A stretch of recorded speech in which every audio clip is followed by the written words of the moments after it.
Morning friends, my name is Atul Kumar.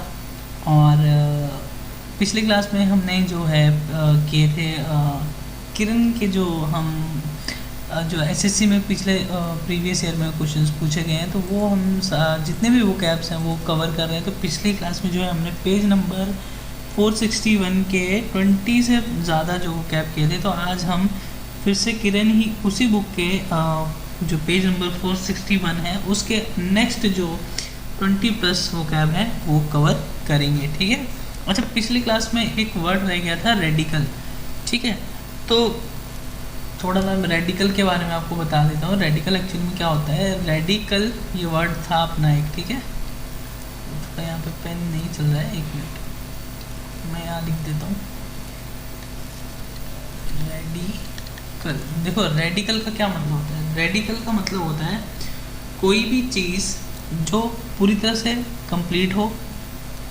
एक तो ये मीनिंग होता है, और दूसरा मीनिंग होता है कि ये एक्चुअली एक पर्सन या एक किसी इंसान के लिए यूज़ किया जाता है जो कि सोसाइटी में या पॉलिटिकली, यानी आप कह सकते हो राजनीति में जो एक चेंज चाहता है। ठीक है, समाज में या राजनीति में किसी भी तरह का चेंज चाहता है, तो ऐसे इंसान को हम रेडिकल पर्सन कहते हैं। और दूसरा रेडिकल का मतलब होता है कोई चीज़ पूर्ण हो, कंप्लीट हो। ठीक है, तो आगे बढ़ते हैं। फिर अब हम अपना आज का पहला वर्ड लेते हैं। अच्छा देखो, एक चीज़ और बोलूँगा कि आप जो है क्लास रोज़ देखा करो। कुछ नहीं, आप इसको मतलब 2-3 बार सुन लो और एक बार पढ़ लो, तो आपको जो वर्ड है वो कभी नहीं भूलेंगे। ठीक है, तो स्टार्ट करते हैं। पहला वर्ड है, देखो, प्रोहिबिशन। प्रोहिबिशन का क्या मतलब होता है। प्रोहिबिशन का मीनिंग होता है जब हमें कोई चीज़ से जो है रोका जाता है, मना किया जाता है किसी चीज़ को करने से। ठीक है, तो उसको जो है हम बोलते हैं प्रोहिबिशन। तो इसमें आप देखो ऑप्शन के हिसाब से कौन सा जो है बेस्ट बैठेगा। ठीक है, तो जो इसका आंसर होगा बच्चों वो होगा ऑप्शन नंबर 3। क्यों? एक्सक्लूजन का मीनिंग भी क्या होता है, जब आप किसी चीज़ को जो है एक्सक्लूड कर देते हैं, मतलब किसी चीज़ को नज़रअंदाज कह सकते हो, या किसी चीज़ को आप कह सकते हो कि किसी चीज़ को आप हटा देते हो। ठीक है, तो प्रोहिबिशन और का मीनिंग होता है कि किसी चीज़ से आपको रोका जाए, और एक्सक्लूजन का मतलब होता है कि किसी चीज़ को हटाना। ठीक है, तो दोनों मीनिंग में थोड़ा सा अंतर है, लेकिन कहीं ना कहीं सेंस वही बन रहा है। इसलिए ऑप्शन में के हिसाब से, ऑप्शन के हिसाब से जो ऑप्शन नंबर 3 है वो इसका आंसर हो जाएगा। ठीक है, अगला है वर्ड कॉम्प्लिकेटेड। कॉम्प्लिकेटेड इतना कोई टफ वर्ड है नहीं, इजी ही है, ज़्यादा मुश्किल नहीं है। कॉम्प्लिकेटेड तो आजकल नॉर्मली सबको पता ही रहता है। तो कॉम्प्लिकेटेड का मतलब होता है जो चीज़ मुश्किल हो। ठीक है, जो चीज़ बहुत ही हार्ड आप कह सकते हो, या जिसको करने में बहुत दिक्कत आती है, उसको कहते हैं कॉम्प्लिकेटेड। तो कॉम्प्लिकेटेड का यहाँ पे आंसर होगा ऑप्शन नंबर 1। ठीक है, कॉम्प्लेक्स। कॉम्प्लेक्स जो होता है उसका मीनिंग भी होता है जो बहुत ही मतलब आप कह सकते हो मुश्किल हो या बहुत हार्ड हो। जैसे यूजली हम यूज़ करते हैं इसको, एंड कॉम्प्लेक्स प्रॉब्लम, मतलब बहुत ही मुश्किल कोई प्रॉब्लम हो। ठीक है, अगला वर्ड है एलिट्रेशन। एल्ट्रेशन का मतलब होता है कि जब आप किसी चीज़ में मिलावट करते हो, जैसे आप कह सकते हो कि आटे में या गेहूँ या किसी भी चीज़ में जब कोई मिलावट होती है ना, उसको कहते हैं हम एल्ट्रेशन। ठीक है, तो ऑप्शन के हिसाब से जो इसका आंसर होगा वो होगा मॉडिफिकेशन। मॉडिफिकेशन का मतलब होता है जब आप किसी चीज़ में कुछ बदलाव करते हो। जैसे आप कह सकते हो कि आपने कोई प्रोजेक्ट बनाया या आपने कोई भी एक फ़ाइल बनाई। ठीक है, तो आपको बोला कि उसमें कुछ चेंजेस करो, कुछ आपको उसमें बदलाव करने हैं। तो बदलाव जो होते हैं, कुछ चीज़ों को हटाना या उसमें नई चीज़ों को डालना, मतलब आपने क्या किया है, इन ऑल उस चीज़ को बदला है। ठीक है, जैसे वो पहले थी वैसे नहीं, आपने उसमें कुछ फेरबदल किया है, तो उसको मॉडिफिकेशन कहते हैं। तो एलिट्रेशन का मीनिंग मैंने बता दिया आपको, मिलावट करना। तो यहाँ पे ऑप्शन के हिसाब से जो ऑप्शन नंबर ए है वो मॉडिफिकेशन इसका आंसर होगा। अच्छा, ओवरवेमलिंग का मीनिंग क्या होता है, देखो मैं पहले इसका मीनिंग बता देता हूँ आपको। ओवरवेमलिंग का मीनिंग होता है किसी चीज़ की कह सकते हो कि बहुत ही ज़्यादा आपको कोई चीज़ एक्सट्रीम में हो या बहुत मजबूत स्ट्रॉन्ग हो, ठीक है, उसको कहते हैं हम ओवरवेलमिंग। तो अब यहाँ पे ओवरवेलमिंग फीलिंग्स आप जैसे यूज़ करते हो वर्ड, तो इसके हिसाब से जो हमारा आंसर होगा वो होगा इम्प्रेसिव, ठीक है। ओवरवेलमिंग का मीनिंग ये भी होता है कि जैसे आप किसी से बहुत ही, आप किसी को बहुत ही ज़्यादा आप उससे मतलब उसको पसंद करते हो, ठीक है। तो इम्प्रेसिव इसका आंसर होगा, क्योंकि इम्प्रेसिव मतलब हम किसी से इम्प्रेस हो जाते हैं, मतलब हम उससे खुश हैं बहुत, हम उसकी तरफ मतलब हम उसको पसंद करते हैं कहीं ना कहीं, तो हम उससे इम्प्रेस है, ठीक है। तो इसका आंसर हो जाएगा ऑप्शन नंबर 1 इम्प्रेसिव। अगला है डिस्टेस्ट। डिस्टेस्ट का मीनिंग होता है कि जब हम किसी से किसी चीज़ को पसंद नहीं करते हम, या वो इंसान भी हो सकता है, कोई चीज़ भी हो सकती है, ठीक है। डिस्टेस्ट का मतलब होता है ये। तो ऑप्शन के हिसाब से इसका आंसर हो जाएगा ऑप्शन नंबर ए लोथलिंग। लोथलिंग का मीनिंग होता है जब आप किसी चीज़ से नफरत करते हो, घृणा करते हो। लोथलिंग का मीनिंग होता है घृणा, ठीक है। तो डिस्टेस्ट का मतलब होता है जब हम किसी बंदे या किसी चीज़ को पसंद नहीं करते, तो वैसे ही लोथलिंग का मीनिंग भी होता है जब हम किसी से घृणा करते हैं। तो इसका आंसर हो जाएगा ऑप्शन नंबर 1 लोथलिंग, ठीक है। अगला है एफिनिटी। अच्छा, अब एफिनिटी का मीनिंग क्या होता है? एफिनिटी का मीनिंग होता है जब हम किसी को बहुत ही ज़्यादा पसंद करते हैं, कोई हमें बहुत ही ज़्यादा अच्छा लगता है, या हम दूसरों के बारे में अच्छा सोचते हैं, या हम दूसरों को जो है मतलब कोई हमें अच्छा लगता है, ठीक है, किसी के बारे में हम अच्छा सोचते हैं, तो वो होता है एफिनिटी। तो इसके हिसाब से जो आपका आंसर होगा इसमें होगा ऑप्शन नंबर 4। अब मैं एम्पैथी का मीनिंग बताता हूँ। एम्पैथी का मीनिंग होता है जब, अब देखो थोड़ा सा मीनिंग में अंतर ज़रूर होता है, पर वो बहुत ही माइनर सा होता है। अगर आपको मीनिंग पता रहेगा तो आप ऑप्शन लगा सकते हो। देखो अब यहाँ पे एम्पैथी क्यों होगा? एम्पैथी का मीनिंग होता है कि जब हम सामने वाले इंसान की भावनाओं को समझते हैं, हम ये समझते हैं कि अगर इस समय उसके ऊपर क्या बीत रही है, या उसके इस वक्त उसके दिल में या उसके अंदर क्या फीलिंग या उसके अंदर क्या भावनाएं चल रही होंगी, उसको जो है हम एम्पैथी कहते हैं, ठीक है। तो इसमें जो सामने वाला इंसान है वो हमें बता नहीं रहा है कि मुझे ये प्रॉब्लम है, लेकिन इसमें हम खुद ही समझ जाते हैं कि किसी को ये समस्या है, तो ऐसी जो फीलिंग होती है उसको हम एम्पैथी कहते हैं, ठीक है। अगला वर्ड लेते हैं हम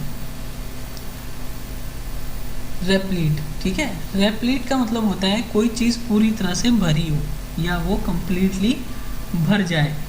जैसे हम बाल्टी को कहते हैं, जैसे वो पूरी पानी से भर जाती है तो उसको हम बोलते हैं रेप्लीट, मतलब वो क्या है, पानी से पूरी भर चुकी है। तो इसमें फिर इसका आंसर इजी हो जाएगा आपको, क्या हो जाएगा ऑप्शन नंबर 3 फुल, ठीक है। अगला है फोरगो। फोरगो का मतलब होता है, देखो अब यहाँ पे कैसे याद करना है फोरगो को। गो का मतलब सबको पता है, गो मतलब जाना, ठीक है। अब फोरगो का मतलब होता है कि जब हम किसी चीज़ को जाने देते हैं, हम गिव अप कर देते हैं, हम मान लो कोई चीज़ हम करना चाह रहे हैं, ये करना चाहते हैं, लेकिन कुछ टाइम बाद हम सोचते हैं कि नहीं अब ये सब करने का कोई फ़ायदा नहीं है, इसको जाने दो, छोड़ दो, ठीक है। तो जाने देना फोरगो का मतलब। तो इसमें देखो फिर से इजी हो जाएगा ये, इसका ऑप्शन नंबर 2 हो जाएगा आंसर, गिव अप, हार मान लेना या जाने देना। मैसिव का मीनिंग तो सबको मेरे ख्याल से पता ही होगा। मैसिव का मतलब होता है बहुत बड़ा होना, कोई चीज़ बहुत बड़ी हो। तो इसमें ऑप्शन नंबर 4 हो जाएगा ह्यूज। ह्यूज का मतलब ये होता है जो बहुत विशाल हो, बहुत बड़ा हो। अगला है हरास। हरास को जैसे हम कह सकते हो, आप हरास का मीनिंग होता है कि जब कोई आपको तंग करता है या आपको अनॉय करता है, या अनॉय का मतलब आपको इरिटेट करता है या आपको तंग करता है, ठीक है। इसका मतलब होता है हरास। तो यहाँ पे जो है ऑप्शन नंबर 2 इसका आंसर होगा बॉदर। बॉदर का मतलब भी होता है कि आपको कोई तंग करे, जैसे हम यूज़ करते हैं डोंट बॉदर मी, ठीक है। डोंट बॉदर मी मतलब मुझे परेशान मत करो, मुझे तंग मत करो। तो इसका आंसर हो जाएगा ऑप्शन नंबर 2 बॉदर। अगला है वेलोसिटी। वेलोसिटी सबको पता है, कोई भी वस्तु या ऑब्जेक्ट जब एक तरफ किसी एक पर्टिकुलर स्पीड से चलती है, अब वो स्पीड आगे भी हो सकती है, पीछे भी हो सकती है, ऊपर भी हो सकती है, नीचे भी हो सकती है, तो उसको हम बोलते हैं वेलोसिटी। ये साइंस का टर्म है, सबको पता होगा वेलोसिटी। तो इसका जो आंसर हो जाएगा वो हो जाएगा ऑप्शन नंबर 3 स्पीड। अच्छा, ये अब SI जो दिल्ली पुलिस का सब इंस्पेक्टर का एग्ज़ाम होता है 2019 में, फर्स्ट शिफ्ट में पूछे गए ये सारे क्वेश्चंस, ठीक है। अगला है एक्यूरेट। अब एक्यूरेट जो है सबको पता होगा एक्यूरेट का क्या मीनिंग होता है, मोस्टली पता ही होगा बच्चों को। एक्यूरेट का मतलब होता है जो चीज़ बिल्कुल टू द पॉइंट हो, मतलब टू द पॉइंट। अब जैसे आप कह सकते हो कि वो चीज़ बिल्कुल सटीक हो, ठीक है, एग्जैक्ट, बिना किसी गलती के, उसको कहते हैं एक्यूरेट। तो इसमें इसका आंसर होगा ऑप्शन नंबर 1, ठीक है। ऑप्शन नंबर 1 क्यों होगा? ऑप्शन नंबर 1 इसलिए होगा क्योंकि जैसे प्रिसाइज, जैसे कहते हैं ना टू द पॉइंट, प्रिसाइज होना, प्रिसाइज का मतलब होता है टू द पॉइंट, बिल्कुल एग्जैक्ट, बिल्कुल आप कह सकते हो कि बिना किसी गलती के, या बिल्कुल जो टू द पॉइंट होता है उसको हम प्रिसाइज कहते हैं, ठीक है। तो एक्यूरेट और प्रिसाइज जो है दोनों का मीनिंग सेम होता है। अच्छा, मैं यहाँ थोड़ा एक पैसिफाई, एक बहुत वर्ड यूज़ होता है, पैसिफाई का मीनिंग भी बता देता हूँ। पैसिफाई का मतलब होता है जैसे आपको जब गुस्सा आ जाता है या शांत होना, गुस्से के बाद जैसे आप गुस्सा आपको आ जाता है या कोई चीज़ ने बहुत भयानक रूप ले लिया हो, तो उसके बाद जब वो ठंडा होता है, जो ठंडा मतलब शांत होता है ना, उसके बाद उसको हम कहते हैं पैसिफाई। इमर्स का मीनिंग क्या होता है? इमर्स का मीनिंग होता है कि जब आप किसी चीज़ को पूरी तरह से किसी लिक्विड में, वो लिक्विड पानी भी हो सकता है या ऑयल भी हो सकता है, ठीक है, तो किसी चीज़ को आप किसी लिक्विड में पूरी तरह से जब डुबो देते हो तो उसको कहते हैं आप इमर्स।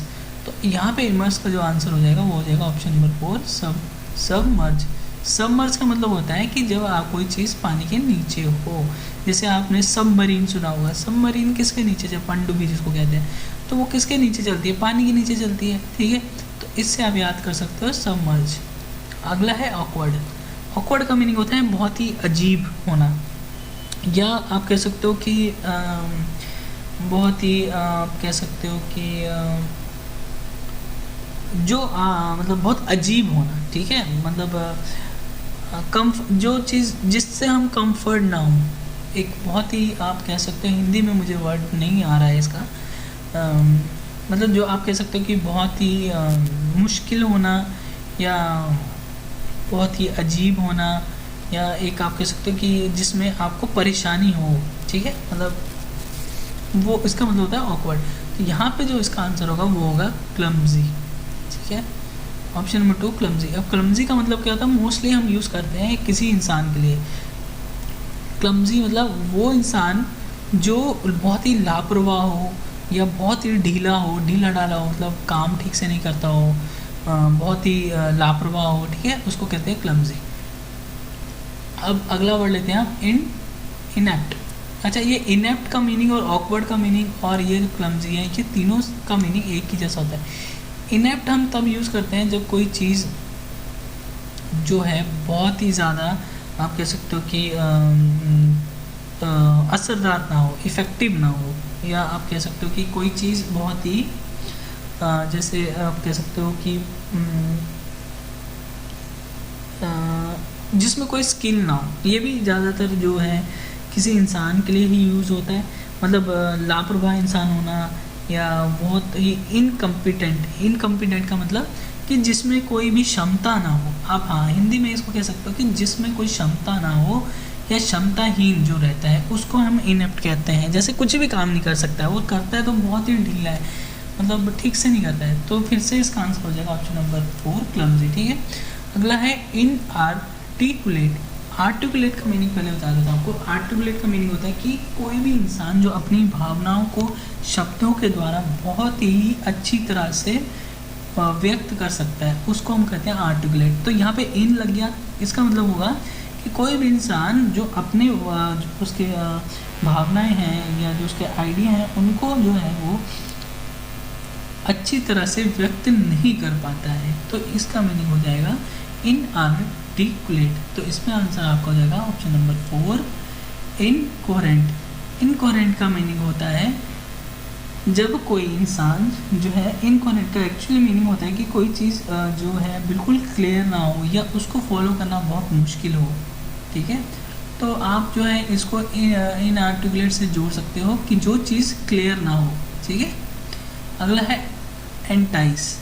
अच्छा, एंटाइज का मतलब क्या होता है? एंटाइज का पहले मैं आपको मीनिंग बता देता हूँ। एंटाइज का मीनिंग होता है कि जब हम किसी को बोलते हैं यार मेरा कोई काम कर दो, उसके बदले में हम उसको कोई लालच देते हैं। अब लालच पैसे का भी हो सकता है, या वो लालच जो है आप किसी भी तरह का लालच हो सकता है, या मैं तेरे बदले में ये काम कर दूँगा, मतलब किसी से कोई काम करवाना, उसके बदले में हम उसको एक लालच देते हैं कि तू मेरे ये काम कर दे तो मैं तेरे को ये दूंगा, ठीक है। इसका मीनिंग होता है एंटाइज। तो यहाँ पे आपका आंसर हो जाएगा ऑप्शन नंबर 4, एंट्रैप। एंट्रैप का मीनिंग भी यही होता है, जैसे ट्रैप का मतलब होता है जाल, ठीक है। एंट्रैप का मतलब होता है कि किसी को हम जो है ऐसा लालच दे के फंसा देते हैं। जैसे हम चूहा, आपने चूहे देखे होंगे, उसका एक वो होता है कुछ, एक आपने देखे होगा ऐसा कुछ बॉक्स सा होता है, और यहाँ पे हम कुछ लगा देते हैं, रोटी या कुछ भी ब्रेड, और जैसे वो इसको खाता है चूहा और वो डब्बे में फंस जाता है, ठीक है। तो इसको हम कहते हैं एंट्रैप, ठीक है। कि यहाँ पे क्या किया हमने, लालच दिया उसको, चूहे को, और जैसे ही वो उसको खाने लगा तो वो क्या हुआ, फंस गया, ठीक है। अगला है डूबियस। देखो, डूबियस का मीनिंग होता है जब कोई चीज़ बहुत ही आप कह सकते हो कि जिसमें संदेहजनक हो, मतलब छलावा आप कह सकते हो, ठीक है। तो डूबियस का मीनिंग होता है जहाँ पे जो चीज़ें हैं संदेहजनक हो, ठीक है, जिसमें आप छलावा हो सकता है, धोखाधड़ी हो सकता है, तो वहाँ पे जो है हम वर्ड यूज़ करते हैं डूबियस। तो यहाँ पे जो आप किसका आंसर हो जाएगा, ऑप्शन नंबर 2, फिशी। फिशी का मतलब ये होता है कि जो चीज़ बहुत ही संदेहजनक हो, या जिसमें छलावा हो, ठीक है, धोखाधड़ी हो, तो डूबियस और फिशी का मतलब होता है ये। अगला है ड्रैग। ड्रैग का मतलब होता है किसी चीज़ को खींचना, घसीटना। खींचना नहीं, खींचने में थोड़ा अलग होता है। ड्रैग का मतलब होता है घसीट के लाना, ठीक है। तो ये तो ड्रैग का मीनिंग मोस्टली सब बच्चों को पता ही होगा, तो इसका आंसर हो जाएगा ऑप्शन नंबर 2, पुल, ठीक। अभी ये लास्ट वर्ड है एनगल्फ। एनगल्फ का मीनिंग होता है किसी चीज़ को पूरी तरह से, किसी चीज़ पे हावी होना, या उसको जो है आप कह सकते हो कि जैसे पूरी तरह से निकलना भी आप कह सकते हो एनगल्फ का मीनिंग। पर मोस्टली हम कहते हैं कि किसी चीज़ पे हावी होना या उसको ओवरटेक कर लेना, ठीक है। तो इसमें आपका आंसर हो जाएगा एनवलप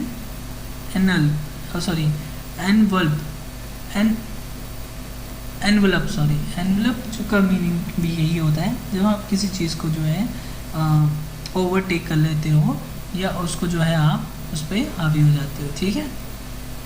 तो बच्चों ये थे आज के जो भी वोकैब के वर्ड्स थे, तो वो हमने कंप्लीट कर लिए हैं, ठीक है।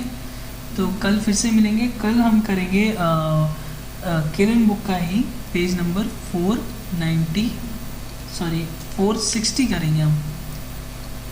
460 जो है पेज नंबर, वो हम कंप्लीट करेंगे कल, ठीक है। तो कल भी मिलते हैं इसी टाइम पे, और ज़्यादा टाइम तो हम लेते नहीं हैं। अच्छा, मैं पीछे से क्यों करवा रहा हूँ बैक, मतलब स्टार्टिंग से क्यों नहीं करवा रहा हूँ वर्ड, मतलब 1, 2 से क्यों नहीं करवा रहा हूँ, उसका रीज़न है कि वो बहुत पुराने वर्ड हैं और आजकल वैसे वर्ड पूछे नहीं जा रहे हैं।